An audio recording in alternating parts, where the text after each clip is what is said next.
Last time I came to Bangalore, I was Umar's bodyguard. So twice I came. Once he was going to speak in St. Joseph's College, and also for 1 year commemoration of Gauri Lankesh. Uh, we had come. Those were the two occasions why I had come to Bangalore. I've always liked loved the spirit of the city, and every time, because I've come for programs like this, uh, we've seen the spirit, the solidarity every time from the city, and this time we're really looking forward. And after Delhi, this book is therefore being launched in Bangalore, and we all three of us are really glad that we have come here with the book. This book is an act of friendship. It's a product of an act of friendship and solidarity. It started because the concept of the book was when we wanted to compile the articles that Umar Khalid has written from jail. Uh, 9 articles in total written from jail. But then we thought that there are articles that are written on him by others, and uh, other prisoners who have written, other friends and families who have also written. So finally, the book became a compilation of the product of the time that these last 6 years were. And it became finally Umar Khalid and his world, the world of which all of us are a part. The world that starts from his prison cell but doesn't end there. It's the world that goes beyond. And all of us who are fighting for justice, for our constitution, for liberty, for equality, we all are a part of that world. And in the last 6 years, how that world has evolved, how that world has shaped him, and how that world has shaped all of us. This is what we tried to capture in this book. So, 337 pages, 64 authors, 12 articles by Umar, 9 of which are written from prison. And all of us, that our reflections, this is what this book is. I just hope that uh, you all will read and let us know what do you feel about it. We were told that we just have to read a few sections from the book itself, and then the main discussion will be done by the panel. Thankfully, we don't have to discuss. So, should we go with the reading? Should we go ahead with the reading? Okay. So, should I start? You start.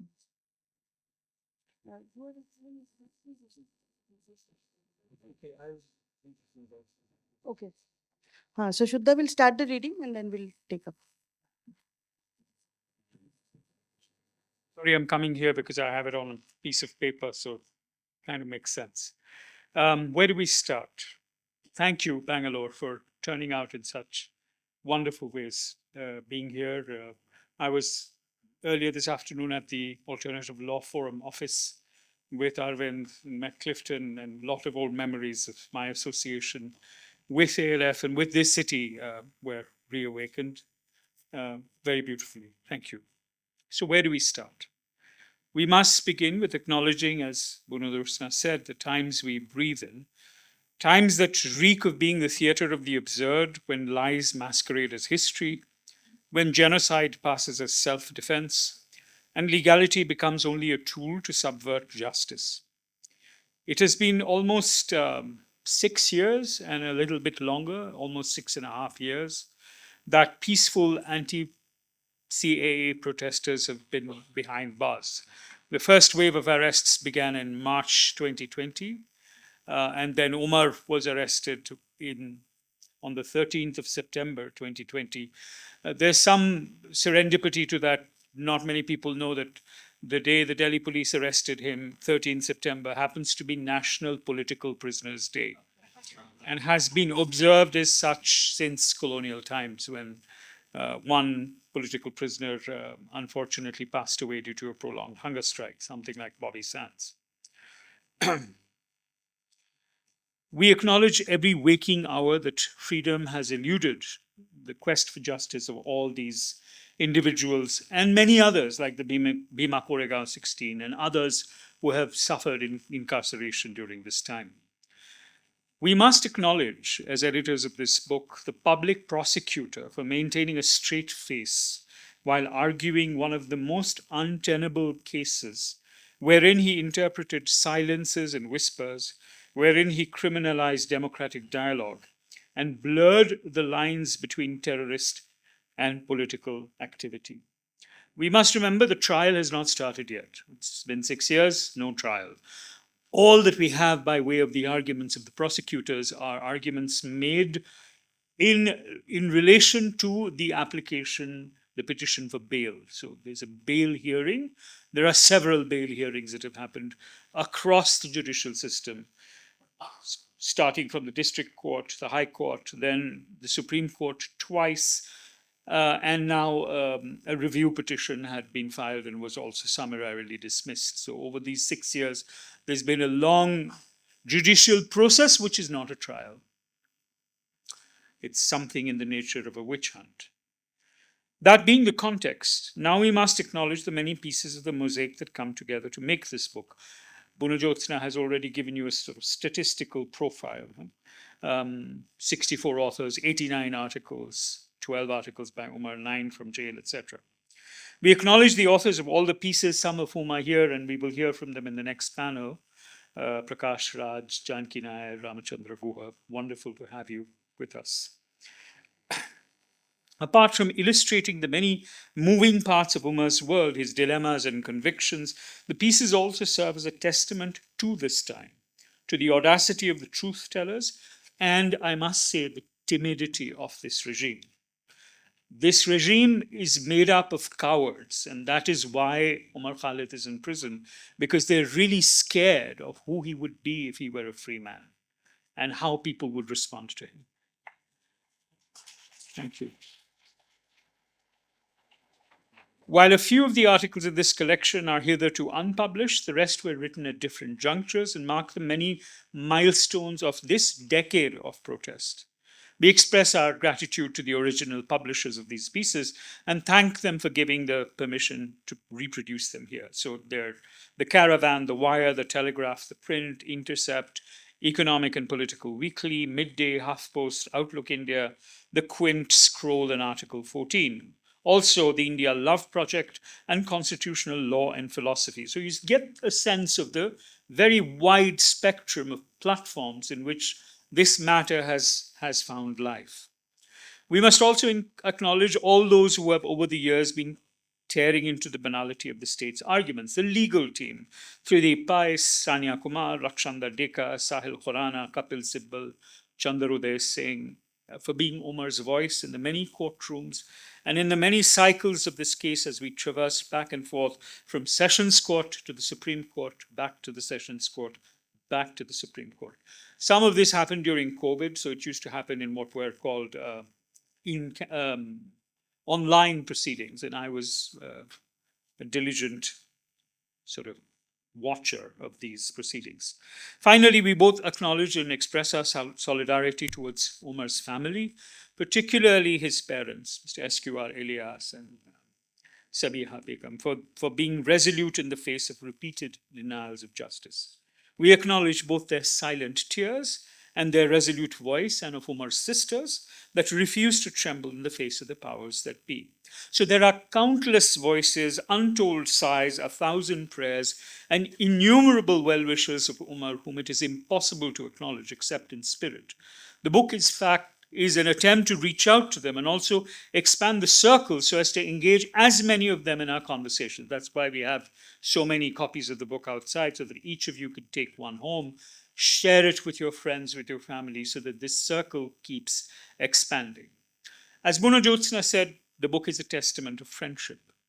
By holding it in your hands, by reading it, by purchasing, borrowing, or stealing it for yourself or for a friend, you're currently enlarging the circle of associates of a thoughtful young man held hostage, captive, prisoner since 13 September 2020. That man is Dr. Umar Khalid. He's a historian, a prisoner of conscience, and under trial, a friend, a beloved, a brother, a son, a comrade. He's a very argumentative Indian who loves cricket, bad puns, children, Italian food, and nothing more than to talk late into the night about anything and everything.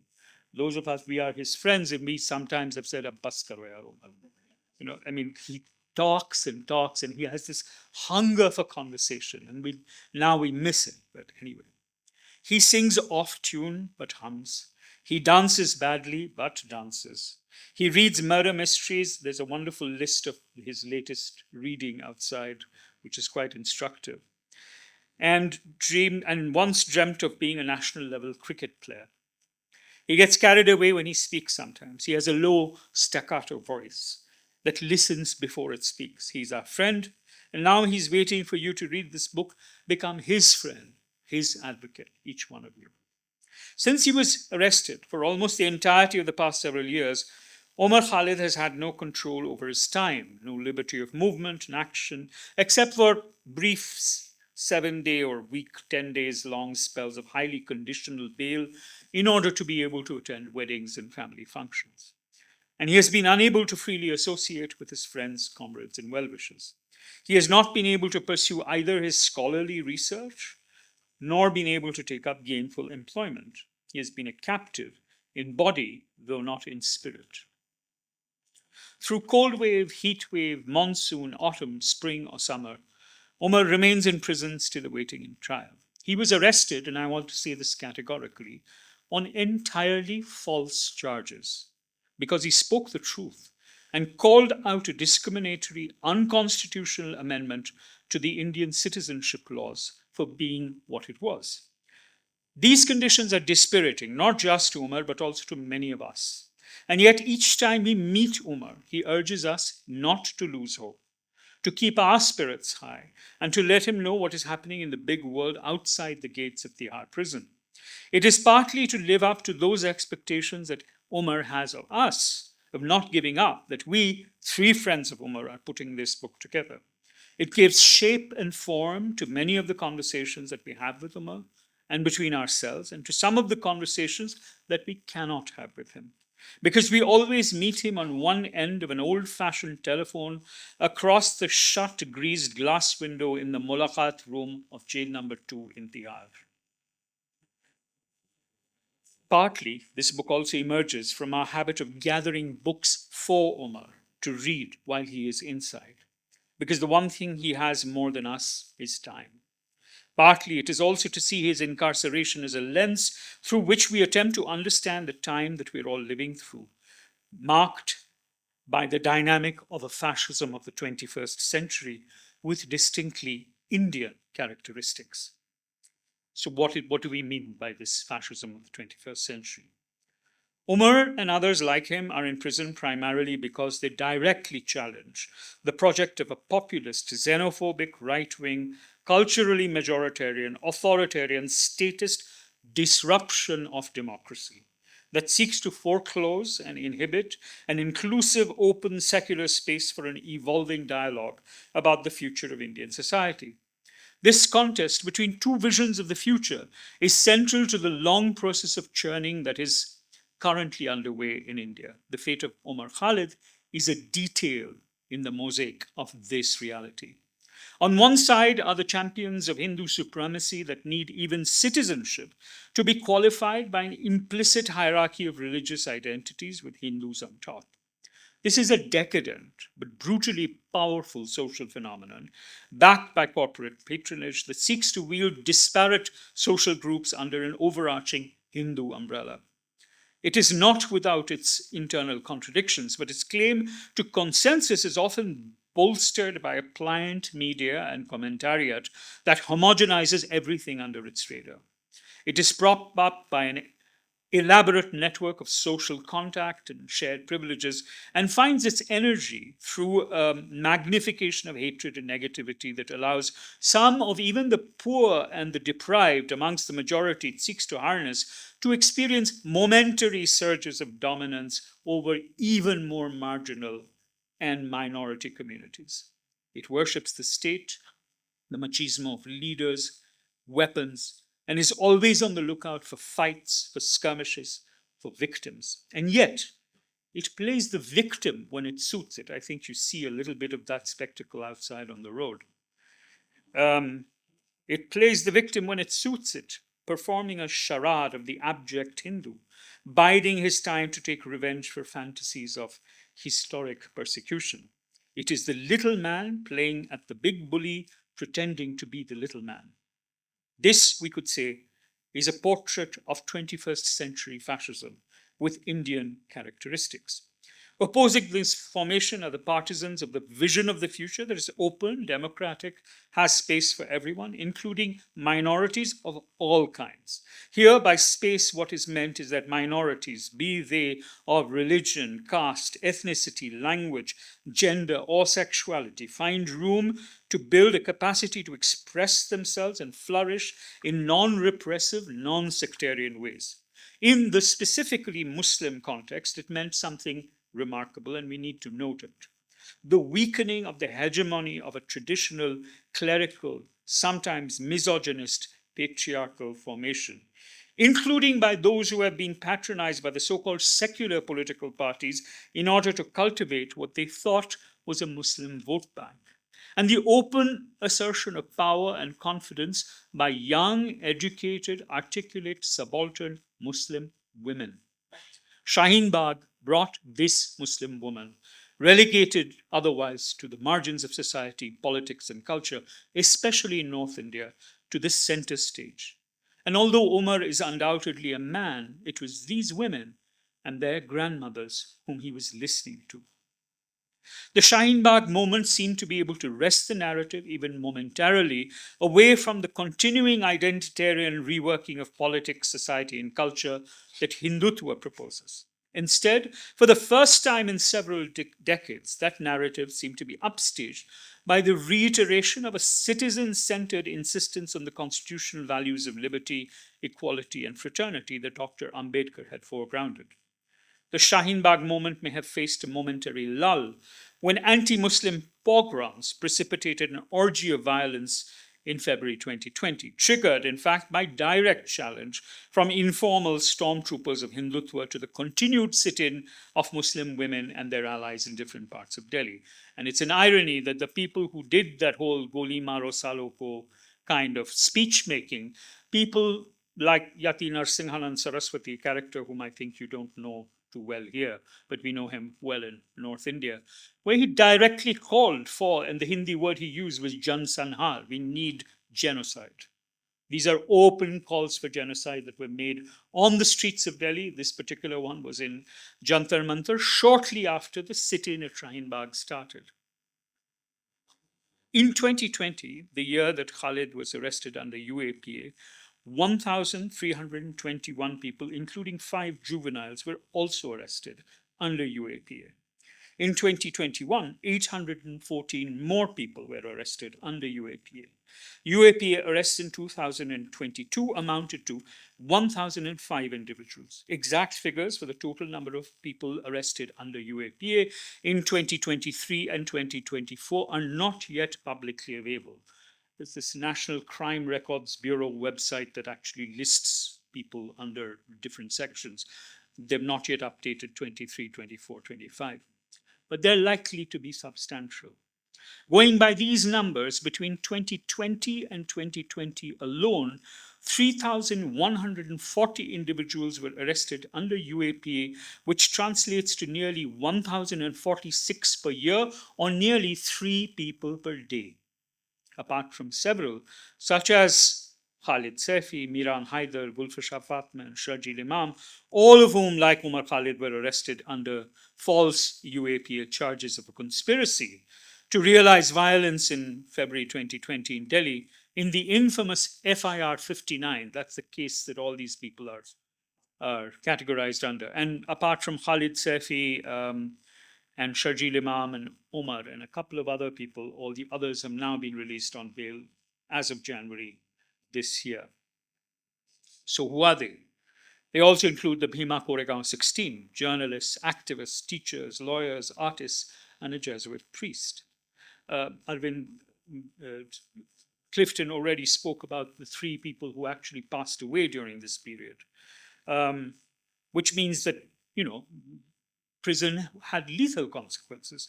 G.N. Sai Baba also succumbed to failing health, which was disallowed proper treatment in jail, despite him living with 90% disability. He passed away shortly after he was released. Among the thousands arrested between 2020 and 2024, this is when Umar is arrested, were a miner attending a funeral march, a geography professor who once had supervised a quarantine center at the height of COVID 19, 7 students celebrating after the telecast of a cricket match, an activist who was filmed discussing Mahatma Gandhi's principles of ahimsa days before deadly riots that authorities said he had a hand in took place. They also include 16 journalists picked up for doing their job. The number of people on whom UAPA charges have been applied overlap with some, but do not include many others arrested under the now lapsed but replaced by much tougher law charge of sedition, wounding religious sentiments and feelings, often used to target those who are victims of majoritarian aggression, disturbing the peace of public order, and damage or threatening to damage public property, all of which have been used to harass dissenters and activists on different occasions. And the situation is such that, following from what Arvind Narayan has actually eloquently written, we could really argue that we are living under conditions of what Arvind has called an undeclared emergency. If one combines the unnaturally high rates of incarceration of political prisoners through preventive detention laws, the willingness to use brutal force to contain every protest in the name of law and order. We've just seen it happen again in Noida, where workers protesting for a rise in their minimum wage were beaten brutally. And again, some 7 people have been arrested. There are actually many more have been arrested. 7 is what we know the names of. And the harassment of political opponents, the use of surveillance by infiltrating software into devices and so on, and the use of the ED and CBI, and the persistent cultivation of a cult of personality of the supreme leader, including giving airtime to his claim of quasi-divine, non-biological status, means that the merely undeclared nature of this emergency cannot conceal its true nature. And what is even more worrying is the fact that we are living in a media universe where these realities are normalized. It's as if it's business as usual. It's not normal. We are not living in a normal time.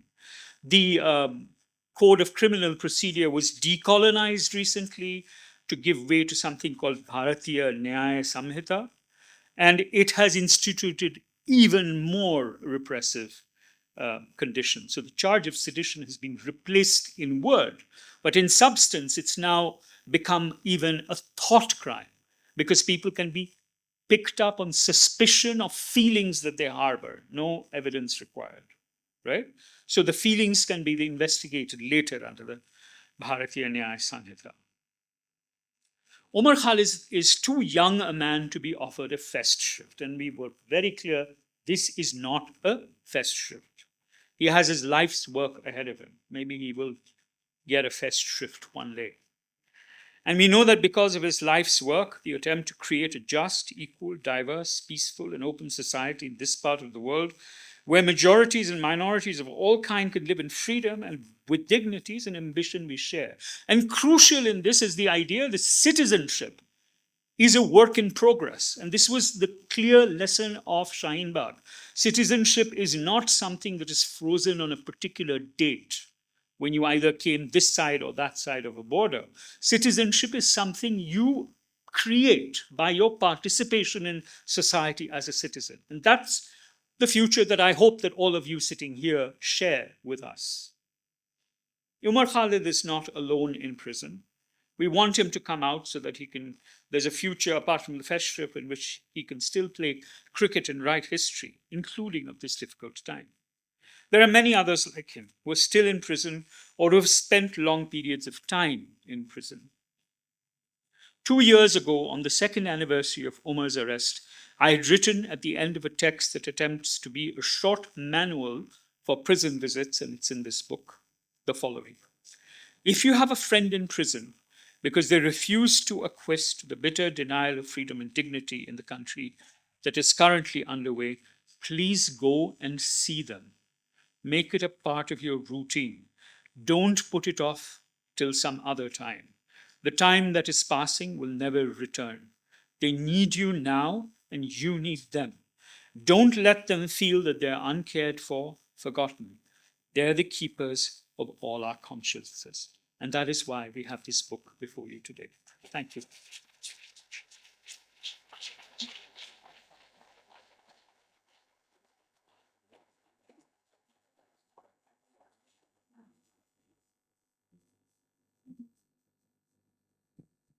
Thank you, Shuddha. Uh, how much time do we have, Arvind, now? Okay. We'll try to. Uh, so I will read a piece from the book. It's a conversation that I had with Umar Khalid, with Umar. Uh, it's called A Conversation with Umar Khalid That Burned Me. The time allotted for the weekly video call in Tihar Central Jail is just 15 minutes. And you don't talk about the weather with such time constraints, or do you? How about when the country's north is entrapped in a heat wave that has started to hunt lives? When the dry, deforested, deserted planet and its toxified climate are hitting back at us with one of the most morbid and cruel heat waves, then weather does become a pertinent issue of conversation, even concern.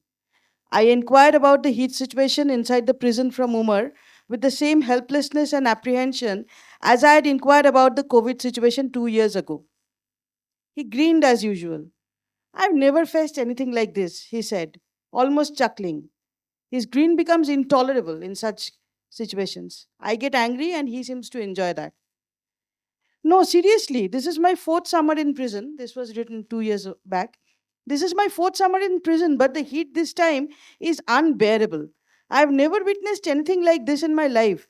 In fact, older inmates say they haven't ever experienced such heat wave, he said. That is the prison conditions of Tihar in Delhi and the heat wave that is severely affecting young and old inmates. The convicts, the under trials, the implicated, or the falsely accused are all languishing right now in the heat along with their unfreedom. It's the same cruel condition that is slowly burning lives within prison walls. Umar continued. Since our cells are open in the front with bars, waves of hot wind keep whiplashing inside. We try to put up sheets, cover the bars, but that's hardly a cover. And you expect the heat in the daytime, but at night, when the weather doesn't change even after sundown, it almost feels like a betrayal. And he grinned again. The ceiling is so high that the fan almost has a perfunctory presence, and they don't allow us to use coolers. They let us use blankets and quilts in winter, but no coolers in summer, not even in this heat. But then the great Indian jugaad happens. I keep sprinkling water on the sheet that hangs on the bars, on my bed, on the floor, literally everywhere. My chakki, that is the cell, often becomes wet and muddy. But the water dries up quickly, much quicker than you can imagine. But this water therapy, sometimes runs dry when there's a water crisis. He casually added. I now treat the most uncomfortable part of the conversation. Are people falling sick? Yes, he said. People around me are falling sick. They are suffering from various ailments, especially the older people. In fact, one person also died, an old man. He dropped dead, possibly because of the heat. I'm not sure, no one is, but everyone suspects it's the heat that killed him. I can feel my anxiety rising, but I try to calm down. Are you all right? Do you feel any discomfort? I was feeling cramps in my legs yesterday. All of us are drowsy throughout the day because we hardly get any sleep these days. That's all for now, he said calmly. Umar, please keep drinking plenty of water, but also go to the OPD and tell the doctor about the cramps. Your sodium potassium level might have got imbalanced. I tried to hide my panic and my anger and my frustration and my helplessness. Yet again, you need to see a doctor and also get on record your discomforts. This heat indeed is unprecedented, I said. I had read on the news that bats are dropping dead from trees. Yes, earlier there used to be a lot of birds that came to our prison premises. The early mornings were filled with their chirpings. Birds hardly come these days since the heat wave started. I wonder what has happened to them, he said.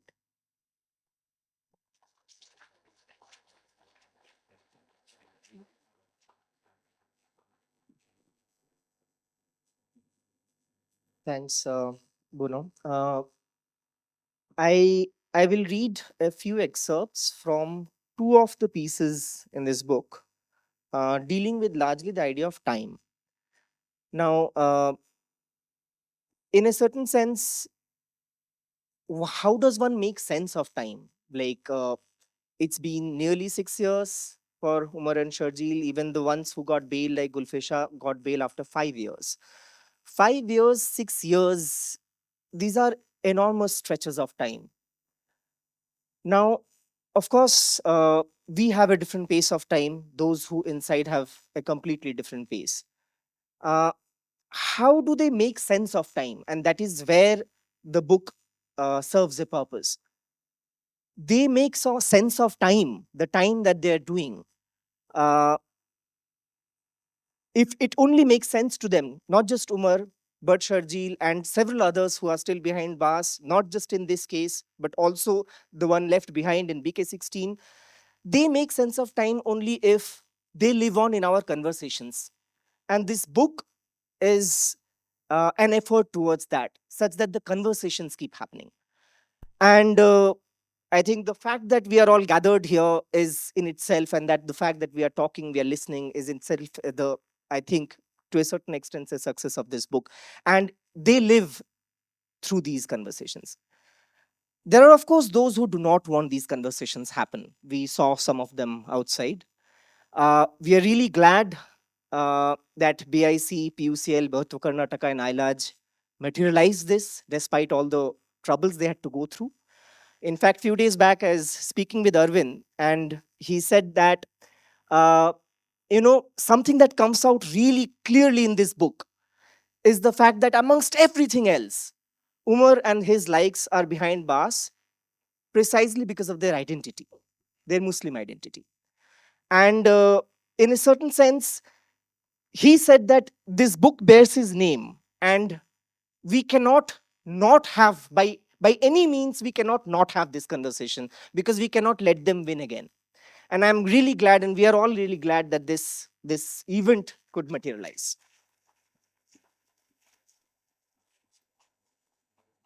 About about time, I'll first read a couple of paragraphs written by me and my partner Ashwati, in fact, just a month after Umar's arrest. Um, I'll just read two paragraphs where we write that, "Dear Umar, we are aware that any letter written to you will be pried into by several pairs of eyes. But then there is nothing that we can't talk about that isn't fit to be shared by other people. Hence, this open letter. The gatekeepers are welcome to join. We only hope this reaches you in due time. Time.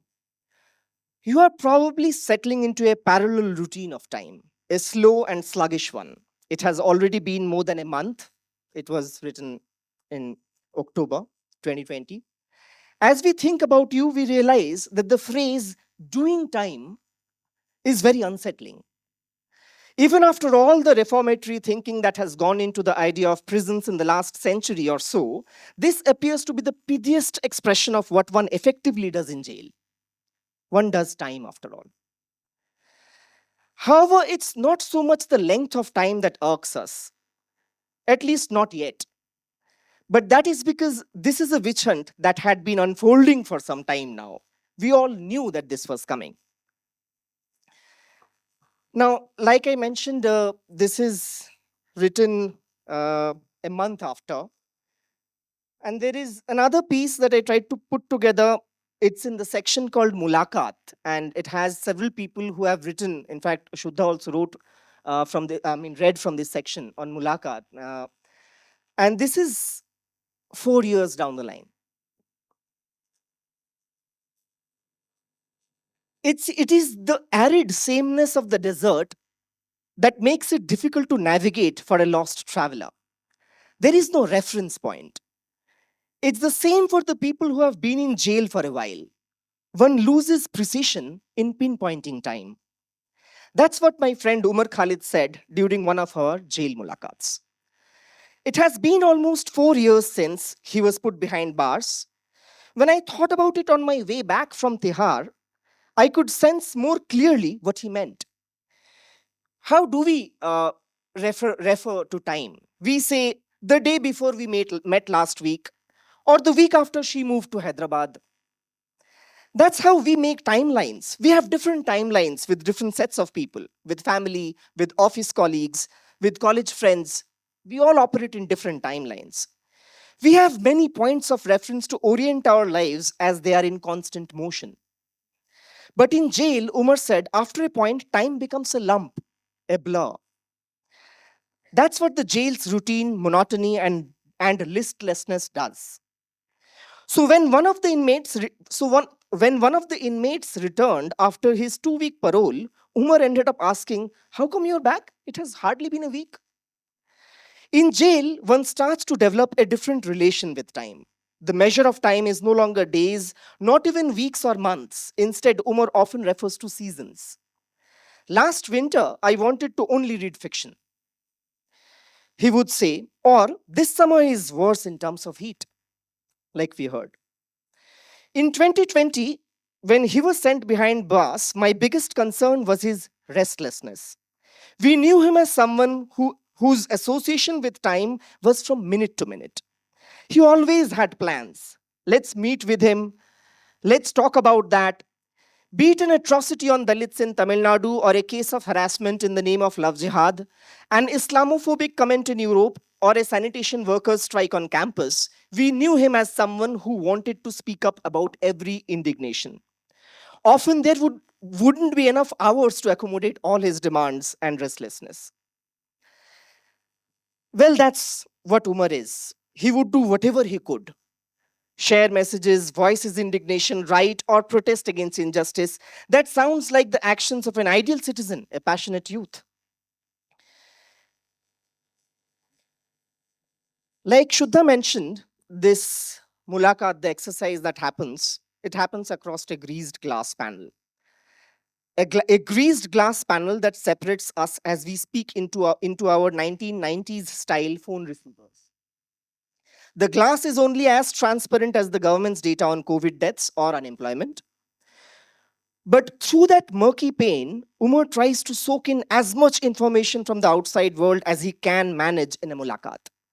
This is the only instance in which he feels that time just rushes past.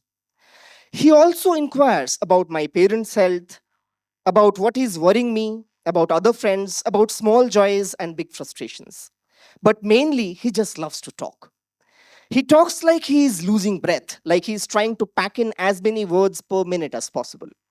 One can sense his anguish at having so many pent up thoughts but no one in jail to share with. He talks about what he is reading, and he has read a lot, given that's the only thing he has in abundance, that's time. And he does not have distracting devices with which to fritter it away. He once gave me a lecture on quote unquote doom scrolling and laughed when I pointed out that he would be doing the same if he were not on the other side of the bus. Um, as I was taking the long solitary walk back from the Mulakat room during my last visit to Umar, I suddenly realized that even 50 meters away, I was still wearing a smile, year to year. If someone can do that to you, even after nearly 4 years in jail and now 6, that is more powerful than the forces of lies and hate. I feel more relieved now that he has synced his clock of his, I feel more relieved now that he has synced the clock of his mind to the slow motion time of jail. But I also hope that Umar's restlessness never ceases. Thanks.